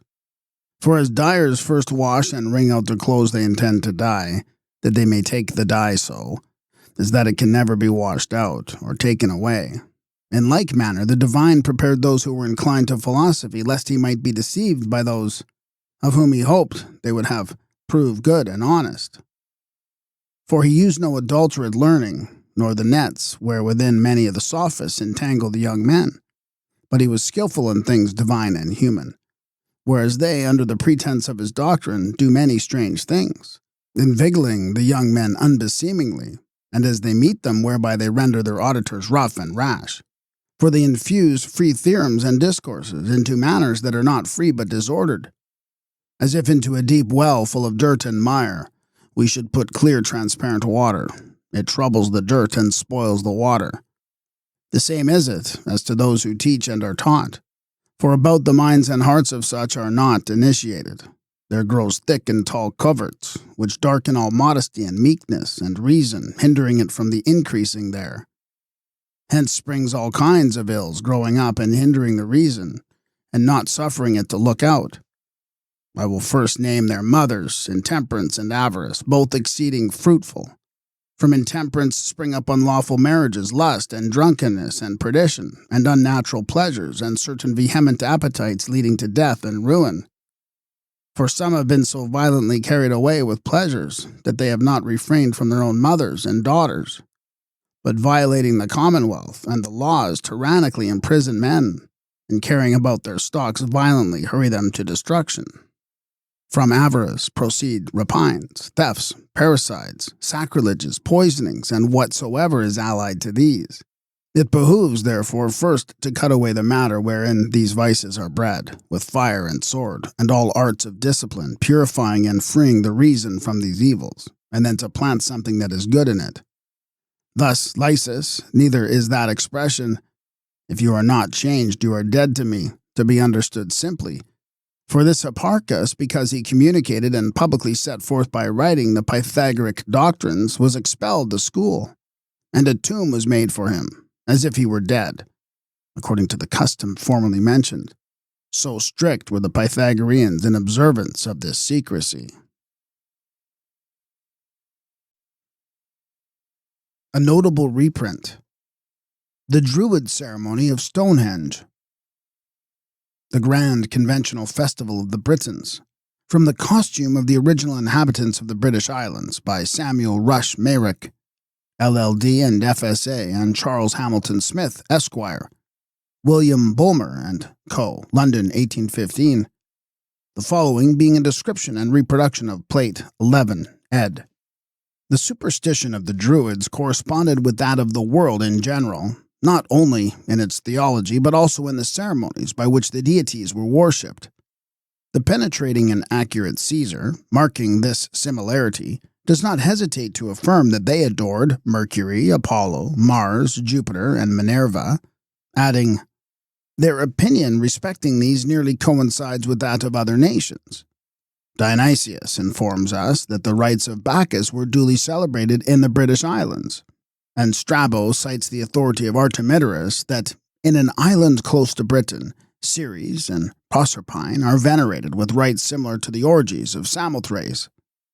as it is then an historical fact that the mythology and rites of the Druids were the same in substance with those of the Greeks and Romans, as well as of other nations which came under their observation. We shall have pretty good authorities for the representation of them. If with the ancient bardic poems in our hands we attentively scrutinize the mythological sculptures of the Egyptians to assist in the composition. This plate therefore represents Stonehenge, the Gwaith Emrys, ambrosial work, and the ancient Britons in its original splendor and decked out for the celebration of the helio-archite ceremonies. Stone circles in Ireland are called Caer City. The British bards apply the same appellation. But this is also the name of the zodiac, and as these temples were constructed on astronomical principles, they either represented that celestial zone, solar cycles of 60 and 30 stones, or the lunar one of 19. But these temples had reference to the terrestrial as well as celestial objects of adoration, and therefore typified the ark, which Talesian particularly terms Caer City, the enclosure of the just man. And that sacred vessel contained all the animated world, so this, its representative, was in reference to it, called the mundane circle of stones. This Mara Cor Kavoreth, great sanctuary of dominion, is represented as it probably appeared on the morn after May Eve, when the song of the cuckoo convened the appointed dance over the green, when it was rendered complete by the rehearsal of ancient lore, the chanting of hymns in honor of the British divinities, and the interpretation of their will by the birds of the mountain. At this time, the huge stones of the oval adytum, which represented the mundane egg, were covered with veils, on which were delineated the history of the Dragon King.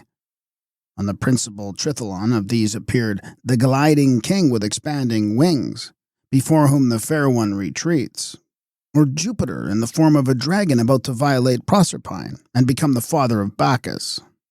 On another, the serpent entwining two phalli representing the sun entering the sign Gemini. On a third, again, the serpent between the sun and moon, showing that both are affected by eclipses. Similar devices were exhibited on others. Thus was portrayed Hu, the distributor, as presiding in the mundane circle of stones, the glaring Hu, the sovereign of heaven, the gliding king, the dragon, the victorious belly, lord of the honey island of Britain.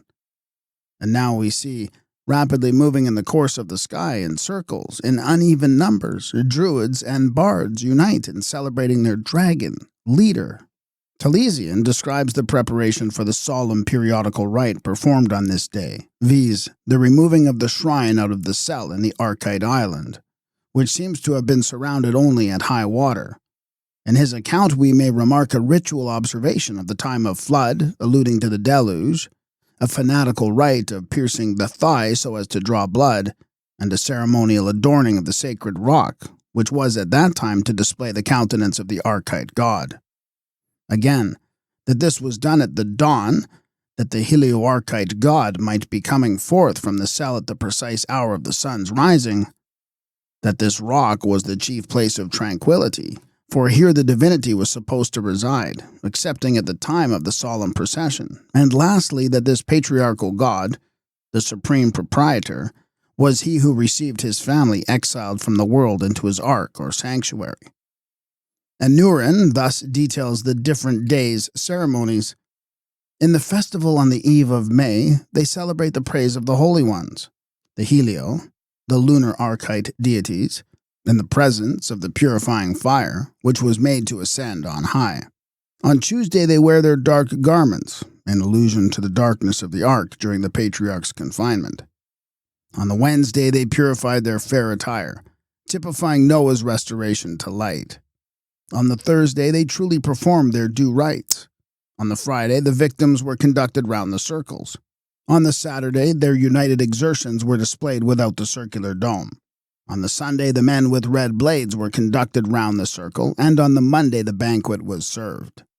In the festival of May Eve, however, the more immediate rites of the lunar archite goddess took place, as those of the solar divinity did in the morning. Thus Talesian, speaking of the cows which drew her chest, exclaims, "Eminent is the virtue of the free course when the dance is performed. Loud is the horn of the lustrator, when the kine move in the evening. But from the Egyptian sculptures we are led to suppose that her shrine also accompanied that of the Helio-Archite god in the following morning. On this glorious morn the Druids welcomed the rising sun. The Ruv Tridar, or leader of the din, with frantic shouts of joy, accompanied with a vocal hymn and instrumental music, and during this, the priests within the editum moved sideways round the sanctuary, whilst the sanctuary was earnestly invoking the gliding kind. Just behind the altar appears the presiding Druid, with the circle of ruddy gems on his golden shield, the image of the Caer city. This he occasionally struck with the thrysis, or bush-top spear, to have probably the same effect as the horrid din with which the heathens pretended to save the moon at the hour of her eclipse. He presides in the bloody area of the altar, about, in his character of Sadar, or sacrificer, to slay the victim. Behind are his attendants, overshading the bardic mysteries with the banners of the bards. Near at hand is the spotted cow, in whose collar are entwined the stalks of the plants about to be drenched with gore, which procured blessings. On a serene day she bellowed, as a warning presage of the deluge, and afterwards she was boiled or sacrificed. To the left appears a bard seated on a grey steed as governor of the festival. A thick-maned steed is under the thigh of the fair youth, his shield light and broad hangs upon the slender courser. His blue and unspotted weapon, Hasta Pura, was the assuager of tumult, being the emblem of peace. This spear of quartered ash he sometimes extended from his hand over the stone cell of the sacred fire, as he rode about the temple. Conspicuous in the center stands the bull, or brindled ox, with the thick headband having 70 knobs on his collar. This animal was the symbol of the patriarch in his character of husbandman. It was attended by 3 priests named Garin here, lofty cranes, from their attendance also on the water mysteries. Hence this deity was called Taru Trigaranai, Tarvos Trigonaros, and sculptured with 3 cranes on his back. This animal in the triads is termed the yellow ox of the spring, in commemoration of the sign Taurus, into which the sun entered at the season when the Druids celebrated the great Archite mysteries. The brown ox, which stopped the channel, from the promise which Noah obtained that no future deluge would occur, and the brindled ox, with the thick headband. Such is the animal which the silver-headed ones, or hoary Druids, protect. In front of this is another symbol of the divinity, the eagle raised aloft in the sky in the path of Granwyn, or Apollo, the ecliptic, before the pervading sovereign, or rising sun. Such appears the temple within. But Talesian asks, who approaches the Caer with white dogs, Druids, and large horns? We must therefore examine the grand procession. First of this band appears the divining bard with his Hiduith, or magic wand, followed by the bards striking their tuneful harps, whose number was sometimes 70. Next follows the shrine of Serdwin, or curvatures of Kid, the ark, which passes the grievous waters, stored with corn and borne aloft by serpents or attendant priests. On the preceding eve, this shrine had been drawn by cows and attended by torchbearers, whence Ceres was represented as having wandered over the earth with lighted torches.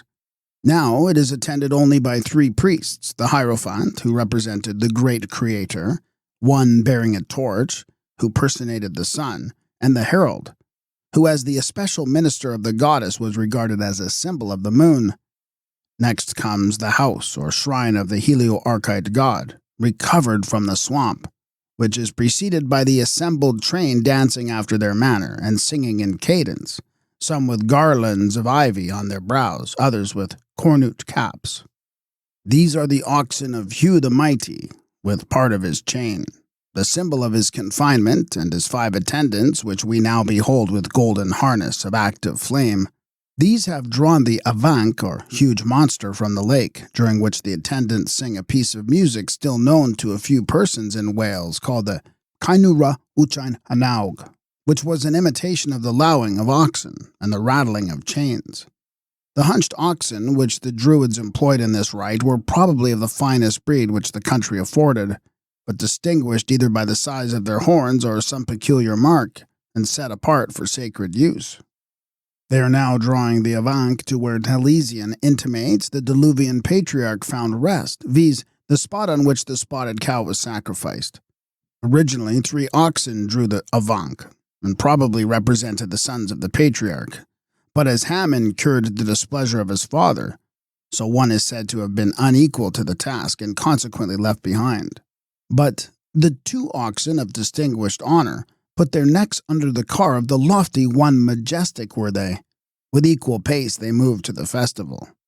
Thus we see the Avanc was the car or shrine of the Diluvian god, which was drawn from the lake or representative deluge to his temples and sanctuaries upon firm ground, by which he was invested with the empire of the recovered earth. These yoked oxen also referred to the deity himself. For Talesian, speaking in his name, says, "I was subjected to the yoke for my affliction, but commensurate was my confidence. The world had no existence were it not for my progeny. This house, recovered from the swamp, is surrounded with crooked horns, some of the dancers before carrying the double pateras, and those who follow sounding loud the horns of the lustrator. It is also followed by others bearing crooked swords in honor of the mighty king of the plains. And the whole is closed by the circular revolutions performed by the attendants, and white bands in graceful extravagance, and those with curved swords and clattering shields. On the ramparts surrounding the temple are assembled the representatives of the people, the heads of tribes and families, with their standard bearers, while the people themselves, who, Caesar says, were never admitted into the assemblies, are viewing the procession in groups on the plains."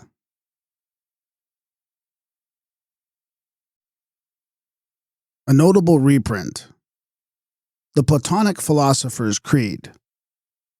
Note, in his preface to the volume from which the following extract is taken, Thomas Taylor, the translator, says, "The creed of the Platonic philosopher is added for the purpose of presenting the intelligent reader with a synoptic view of that sublime theology which was first obscurely promulgated by Orpheus, Pythagoras, and Plato, and was afterwards perspicuously unfolded by their legitimate disciples. A theology which, however, it may be involved in oblivion, in barbarous, and derided in impious ages, will again flourish for very extended periods, through all the infinite revolutions of time. 1. I believe in one first cause of all things, whose nature is so immensely transcendent that it is even superessential, and that in consequence of this it cannot properly either be named or spoken of or conceived by opinion, or be known or perceived by any being. 2. I believe, however, that if it be lawful to give a name to that which is truly ineffable, the appellations of the One and the Good are of all others the most adapted to it, the former of these names indicating that it is the principle of all things, and the latter that is the ultimate object of desire to all things. 3. I believe that this immense principle produced such things as are first and proximate to itself, most similar to itself, just as the heat immediately proceeded from fire is most similar to the heat in the fire, and the light immediately emanating from the sun to that which the sun essentially contains. Hence this principle produces many principles proximately from itself. 4. I likewise believe that since all things differ from each other, and are multiplied with their proper differences, each of these multitudes is suspended from its one proper principle. That in consequence of this, all beautiful things, whether in souls or in bodies, are suspended from one fountain of beauty. That whatever possesses symmetry, and whatever is true, and all principles are in a certain respect connate with the first principle, so far as they are principles, with an appropriate subjection and analogy. That all other principles are comprehended in this first principle, not with interval and multitude, but as parts in the whole and number in the monad. That it is not a certain principle like each of the rest, for of these one is the principle of beauty, another of truth, and another of something else, but it is simply principle. Nor is it simply the principle of beings, but it is the principle of principles, it being necessary that the characteristic property of principle, after the same manner as other things, should not begin from multitude, but should be collected into one monad as a summit, in which is the principle of principles. 5. I believe, therefore, that such things as are produced by the first good in consequence of being connoissant with it, do not recede from essential goodness, since they are immovable and unchanged, and are eternally established in the same blessedness. All other natures, however, being produced by the one good and many goodnesses, since they fall off from essential goodness, and are not immovably established in the nature of divine goodness, possess on this account the good according to participation. 6. I believe that as all things considered as subsisting causally in this immense principle are transcendently more excellent than they are when considered as effects proceeding from him, this principle is very properly said to be all things, prior to all, priority denoting exempt transcendency, just as number may be considered as subsisting occultly in the monad, and the circle in the center, this occult being the same in each with causal subsistence. 7. I believe that the most proper mode of venerating this great principle of principles is to extend in silence the ineffable parturitions of the soul to its ineffable co-sensation, and that if it be at all lawful to celebrate it, it is to be celebrated as thrice unknown darkness, as the God of all gods, and the unity of all unities, as more ineffable than all silence, and more occult than all essence, as holy among the holies, and concealed in its first progeny, the intelligible gods. 8. I believe that self-subsistent natures are the immediate offspring of this principle, if it be lawful thus to denominate things which ought rather to be called ineffable unfoldings into light from the ineffable. 9. I believe that incorporeal forms or ideas resident in a divine intellect are the paradigms or models of everything which has perpetual subsistence according to nature, that these ideas subsist primarily in the highest intellects, secondarily in souls, and ultimately in sensible natures, and that they subsist in each characterized by the essential properties of the beings in which they are contained, that they possess a paternal, producing, guardian, connecting, perfective, and uniting power, that in divine beings they possess a power fabricative and gnostic, in nature a power fabricative but not gnostic, and in human souls in their present condition through a degradation of intellect, a power gnostic but not fabricative. 10. I believe that this world, depending on its divine artificer, who is himself an intelligible world, replete with the archetypal ideas of all things, is perpetually flowing and perpetually advancing to being, and compared with its paradigm has no stability or reality of being. That considered, however, as animated by a divine soul and as being the receptacle of divinities from whom bodies are suspended, it is justly called by Plato a blessed God. 11. I believe that the great body of this world, which subsists in a perpetual dispersion of temporal extension, may be properly called a whole with a total subsistence, or a whole of wholes, on account of the perpetuity of its duration, though this is nothing more than a flowing eternity. That the other wholes which it contains are the celestial spheres, the sphere of ether, the whole of air considered as one great orb, the whole earth, and the whole sea. That these spheres are parts with a total subsistence, and through this subsistence are perpetual. 12. I believe that all the parts of the universe are unable to participate of the providence of divinity in a similar manner, but some of its parts enjoy this eternally, and others temporally, some in a primary and others in a secondary degree. For the universe being a perfect whole must have a first, a middle, and a last part. But its first parts, as having the most excellent subsistence, must always exist according to nature, and its last parts must sometimes exist according to and sometimes contrary to nature. Hence the celestial bodies, which are the first parts of this universe, perpetually subsist according to nature, both the whole spheres and the multitude coordinate to these wholes. And the only alteration which they experience is a mutation of figure and variation of light at different periods. But in the sublunary region, while the spheres of the elements remain on account of their subsistence as wholes, always according to nature, the parts of the wholes have sometimes a natural and sometimes an unnatural subsistence.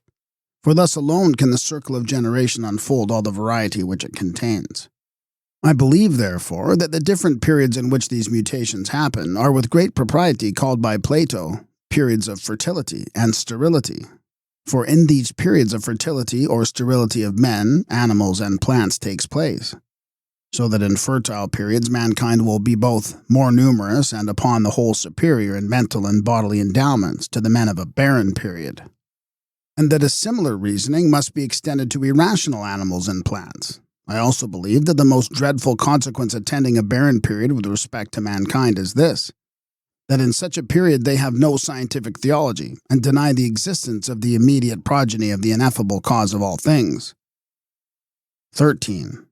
I believe that as the world considered as one great comprehending whole is a divine animal, so likewise every whole which it contains is a world, possessing in the first place a self-perfect unity proceeding from the ineffable, by which it becomes a god. In the second place, a divine intellect. In the third place, a divine soul. And in the last place, a deified body. That each of these wholes is the producing cause of all the multitude which it contains, and on this account is said to be a whole prior to parts, because considered as possessing an eternal form which holds all its parts together, and gives to the whole perpetuity of subsistence, it is not indigent of such parts to the perfection of its being, and that it follows by a geometrical necessity that these wholes which rank thus high in the universe must be animated. 14. Hence I believe that after the immense principle of principles in which all things causally subsist absorbed in superessential light and involved in unfathomable depths, a beautiful series of principles proceeds, all largely partaking of the ineffable, all stamped with the occult characters of deity, all possessing an overflowing fullness of good, that from these dazzling summits, these ineffable blossoms, these divine propagations being life, intellect, soul, nature, and body depend, monads suspended from unities, deified natures proceeding from deities, that each of these monads is the leader of a series which extends to the last of things, and which, while it proceeds from, at the same time abides in and returns to its leader. Thus all beings proceed from and are comprehended in the first being. All intellects emanate from the first intellect, all souls from one first soul. All natures blossom from one first nature, and all bodies proceed from the vital and luminous body of the world. That all these great monads are comprehended in the first one, from which both they and all their depending series are unfolded into light, and that hence this first one is truly the unity of unities, the monad of monads, the principle of principles, the God of gods, one in all things, and yet one prior to all. 15. I also believe that man is a microcosm, comprehending in himself partially everything which the world contains divinely and totally, that hence he is endued with an intellect subsisting in energy, and a rational soul proceeding from the same causes as those from which the intellect and soul of the universe proceed, and that he has likewise an ethereal vehicle, analogous to the heavens, and a terrestrial body composed from the four elements, and with which also it is coordinate. 16. I believe that the rational part of man, in which his essence consists, is of a self-motive nature, and that it subsists between intellect, which is immovable both in essence and energy, and nature, which both moves and is moved. 17. I believe that the human, as well as every mundane soul, uses periods and restitutions of its proper life. For in consequence of being measured by time, it energizes transitively and possesses a proper motion. But everything which is moved perpetually and participates of time revolves periodically and proceeds from the same to the same. 18. I also believe that as the human soul ranks among the number of those souls that sometimes follow the mundane divinities, in consequence of subsisting immediately after daemons and heroes, the perpetual attendants of the gods, it possesses a power of descending infinitely into the sublunary region, and of ascending from thence to real being. That in consequence of this, the soul, while an inhabitant of earth, is in the fallen condition, an apostate from deity, an exile from the orb of light, that she can only be restored while on earth to the divine likeness, and be able after death to reascend to the intelligible world by the exercise of the cathartic or theoretic virtues, the former purifying her from the defilements of a mortal nature, and the latter elevating her to the vision of true being. and that such a soul returns after death to her kindred star from which she fell, and enjoys a blessed life. 19. I believe that the human soul essentially contains all knowledge, and that whatever knowledge she acquires in the present life is nothing more than a recovery of what she once possessed, and which discipline evocates from its dormant retreats. 20. I also believe that the soul is punished in the future for the crimes she has committed in the present life, but that this punishment is proportioned to the crimes and is not perpetual.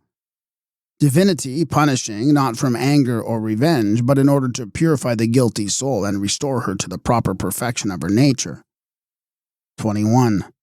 I also believe that the human soul on its departure from the present life will, if not properly purified, pass into other terrene bodies, and that if it passes into a human body, it becomes the soul of that body. But if into the body of a brute, it does not become the soul of the brute, but is externally connected with the brutal soul in the same manner as presiding daemons are connected in their beneficent operations with mankind. For the rational part never becomes the soul of the irrational nature. 22. Lastly, I believe that souls that live according to virtue shall in other respects be happy, and when separated from the irrational nature and purified from all body, shall be conjoined with the gods, and govern the whole world, together with the deities by whom it was produced. A notable reprint, translated from the third book of the Mathesis, of Julius Firmicus Maternus. Note: this work was translated into English in 1831 by Thomas Taylor, the eminent Greek and Latin scholar. The original work is shown in quotation marks, the deeper voice, the material not in quotation marks or shown in parenthesis being Mr. Taylor's commentaries. O Lowlianus, the glory and ornament of our country, it is requisite to know in the first place that the God, who is the fabricator of man, produced his form, his condition, and his whole essence, in the image and similitude of the world, nature pointing out the way. Nature may be said to point out the way because its forerunning energy is employed by divinity in the formation of bodies. By the fabricator in the above sentence, Firmicus means Jupiter, who is called the Demiurgus by Plato in the Timaeus. For he composed the body of man, as well as of the world, from the mixture of the four elements, viz. Of fire, water, air, and earth, in order that the conjunction of all these, when they were mingled in due proportion, might adorn an animal in the form of a divine imitation. And thus the Demiurgus exhibited man by the artifice of a divine fabrication, in such a way that in a small body he might bestow the power and essence of all the elements, nature, for this purpose, bringing them together, and also so that from the divine spirit, which descended from a celestial intellect to the support of the mortal body, he might prepare an abode for man, which, though fragile, might be similar to the world. On this account, the 5 stars, i.e. Saturn, Jupiter, Mars, Venus, Mercury, and also the sun and moon, sustain man by a fiery and eternal agitation, as if he were a minor world, so that the animal which was made in imitation of the world might be governed by an essence similarly divine. Hence, those divine men, Pythagoras and Nesepso, 2 of the most ancient writers of Egyptian astrology, which in many respects differs from that of the Chaldeans, who deserve all possible admiration, and whose wisdom approached to the very penetralia of deity, scientifically delivered to us the geniture of the world, that they might demonstrate and show that man was fashioned comfortably to the nature and similitude of the world, and that he is under the dominion of the same principles by which the world itself is governed and contained, and is perennially supported by the companions of perpetuity. By the companions of perpetuity, Firmicus means the stars, whose nature and motions and influences are perpetual. Hence, in the Orphic hymn to the stars, they are invoked as the eternal fathers of whatever exists.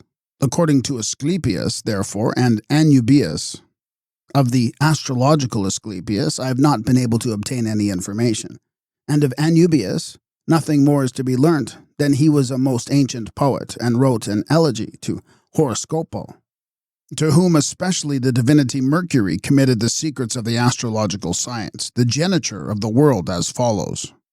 They constituted the sun in the 15th part of Leo, the moon in the 15th part of Cancer, Saturn in the 15th part of Capricorn, Jupiter in the 15th part of Sagittarius, Mars in the 15th part of Scorpio, Venus in the 15th part of Libra, Mercury in the 15th part of Virgo, and the horoscope in the 15th part of Cancer. Conformably to this geniture, therefore, to these conditions of the stars and the testimonies which they adduce in confirmation of this geniture, they are of opinion that the destinies of men also are disposed in accordance with the above arrangement, as may be learnt from that book of Asclepius which is called Myriagenesis, i.e. 10,000 or innumerable multitude of genitures, in order that nothing in the several genitures of men may be found to be discordant with the above-mentioned genitures of the world. We may see, therefore, how far or after what manner a star accommodates the testimony of its radiation to the luminaries, for the luminaries are the sun and moon. But Saturn first conjoins himself with the moon, for he follows the condition of the moon. He does this, however, because being constituted in a feminine sign, he diametrically receives the rays of the moon, which is also constituted in a feminine sign. The feminine signs are Taurus, Cancer, Virgo, Scorpio, Capricornus, and Pisces, but the masculine signs are Aries, Gemini, Leo, Libra, Sagittarius, and Aquarius.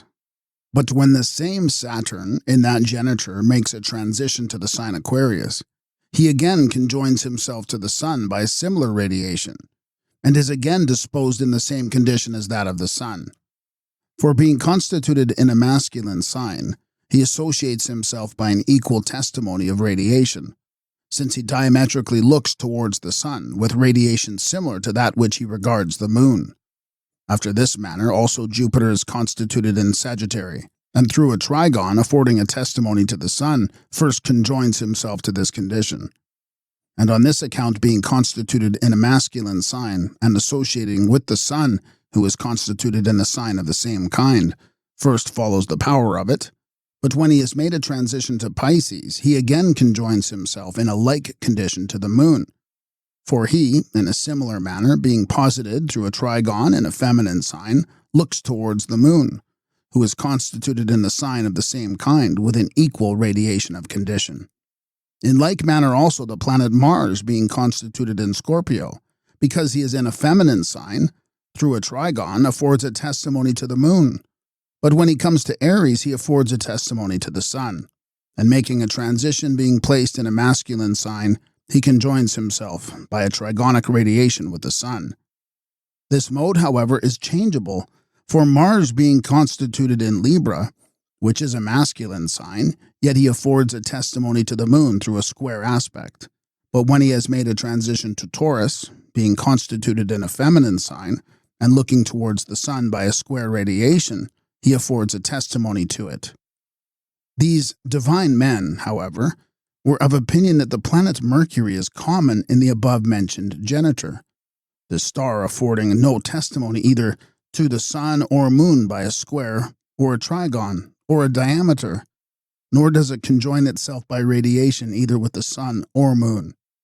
But if Mercury is a morning star, he is delighted by day with the sun, but if an evening star, by night with the moon. All that we have here said, these men were of opinion ought to be observed in the genitures of men, and thought that they could not discover the destiny of man, except those radiations were collected by a sagacious investigation.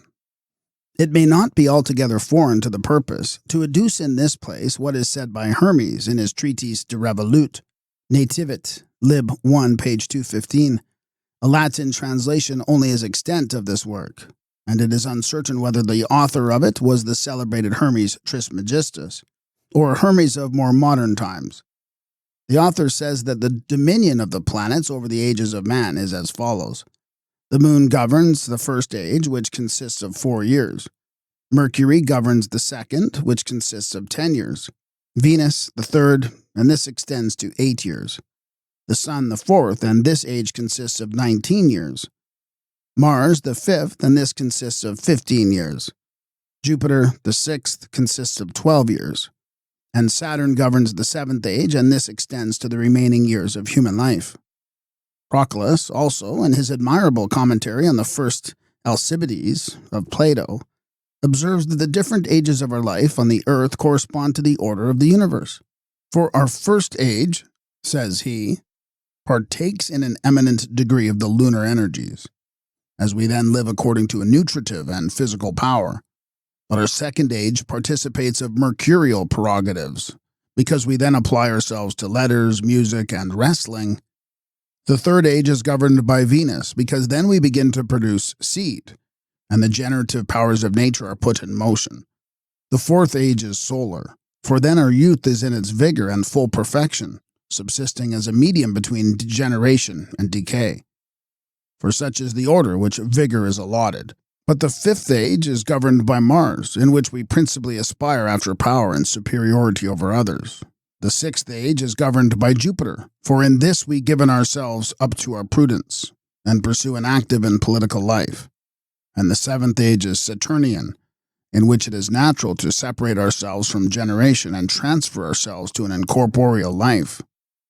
And thus much we have discussed in order to procure belief that letters and the whole education of youth are suspended from the mercurial series. Lest, however, the fabulous device, Firmicus calls the genitor of the world a fabulous device, because it supposes the mundane periods to have had a temporal beginning, though they are in reality eternal. For in a fable, the inward is different from the outward meaning. Of these men should deceive you, and lest someone should think that this genitor of the world was contrived by these most wise men, without a cause. It is requisite that we should explain all things particularly, in order that the great sagacity displayed in this device may by the most diligent expositions be intimated to all men. The world had not a certain day of its origin, nor was there any time in which the world was formed by the counsel of a divine intellect and providential deity, nor has the eager desire of human fragility been able to extend itself so far as to conceive or explain the origin of the world, especially since the greater apocastasis of it, which is affected by a conflagration or a deluge, consists of 300,000 years. In the greater apocastasis of the world, which is affected by a deluge or a conflagration, the continent becomes sea, and the sea continent. This, however, says Olympiodorus, in his Scholia, on the first book of Aristotle's treatise on meteors, happens in consequence of what is called the Great Winter and the Great Summer. But the Great Winter is when all the planets become situated in a wintry sign, viz., either in Aquarius or in Pisces. And the Great Summer is when all of them are situated in a summer sign, viz., either in Leo or in Cancer. For the sun alone, when he is in Leo, causes summer, but when he is in Capricorn, winter, and thus the year is formed, which is so dominated because the sun tends to one and the same point, for his restitution is from the same to the same. In like manner, there is an arrangement of all the planets affected in long periods of time, which produces the great year. For if all the planets becoming vertical heat in the same manner as the sun, but departing from this vertical position refrigerate, it is not unreasonable to suppose that when they become vertical they produce a great summer, but when they have departed from this position, a great winter. In the great winter, therefore, the continent becomes sea, but in the great summer the contrary happens in consequence of the burning heat, and there being great dryness where there was moisture. At the end, too, of this first book of Aristotle on meteors, Olympiodorus observes that when the great winter happens, a part of the earth being deluged, a change then takes place to a more dry condition, till the great summer succeeds, which, however, does not cause the corruption of all the earth. For neither was the deluge of Deucalion mundane, since this happened principally in Greece. See the volume on my Aristotle containing this treatise on meteors, page 478, etc. Firmicus, therefore, is mistaken in asserting that a deluge follows a conflagration, since the contrary is true. For it is obviously necessary that places which have been inundated should afterwards become dry, or they would be no longer habitable. For the mundane apokatastasis is accustomed to be accomplished by these two events, since a deluge follows a conflagration, because substances which are burnt cannot otherwise be renovated and restored to their pristine appearance and form than by the admixtions of the concrete dust of the ashes, which are a collection of generative seeds becoming prolific. Divine men, therefore, following the example of mathematicians in the genitors of men, have prudently devised this, as it were the genitor of the world. Hence I deem it expedient to explain the contrivance of that divine composition, in order that the admirable reason of the conjectural scheme may be unfolded according to the rules of art. These divine men, therefore, wished so to constitute the moon in the genitor of the world, that it might conjoin itself with Saturn, and might deliver the dominion of periodical revolutions. Nor was this improperly devised, for because the first origin of the world, i.e. the beginning of the first mundane period, was uncultivated and rude and savage through rustic association, and also barbarous men, having entered on the first vestiges of light, and which were unknown to them, were destitute of reason, in consequence of having abandoned humanity. These divine men were of opinion that this rustic and barbarous time was Saturnian, that in imitation of this star the beginning of life might be characterized by barbaric and inhuman ferocity. After Saturn, Jupiter received periodical power, for to this planet the moon was conjoined in the second place, in order that pristine and squalid rusticity being deserted, and the ferocity of rude association being laid aside, human life might be cultivated through the purification of the manners. In the third place, the moon conjoining herself with Mars delivered to him the power of periodical revolution, so that mortality having entered into the right path of life, and inhumanity being subdued by a certain moderation, all the ornaments of arts and fabrications might originate from this conjunction. After Mars, Venus received predominating power, in order that human disciplines, gradually increasing, prudence and wisdom might adorn mankind. Hence they were of the opinion that this time, in which the manners of men were cultivated by learning, and naturally formed to rectitude by the several disciplines, was under the dominion of Venus, so that being protected by the majesty of this joyful and salutary divinity, they might govern their erroneous actions by the ruling power of Providence. But these divine men conceived the last period to be under the dominion of Mercury, to whom the moon in the last place conjoins herself. What can be found more subtle than this arrangement? For mankind being purified from rude and savage pursuits, arts also have been invented, and disciplines disposed in an orderly manner. The human race sharpened its inventive power, and because the noble genius in man could not preserve uniformly one course of life, the improbity of evil increased from various institutes, and confused manners and the crimes of life of wickedness prevailed. Hence, the human race in this period both invented and delivered to others more enormous machinations. On this account, these wise men thought that this last period should be assigned to Mercury, so that, in imitation of that star, the human race might give birth to inventions and replete with evil. Is not what is here said about the last period verified in the present age?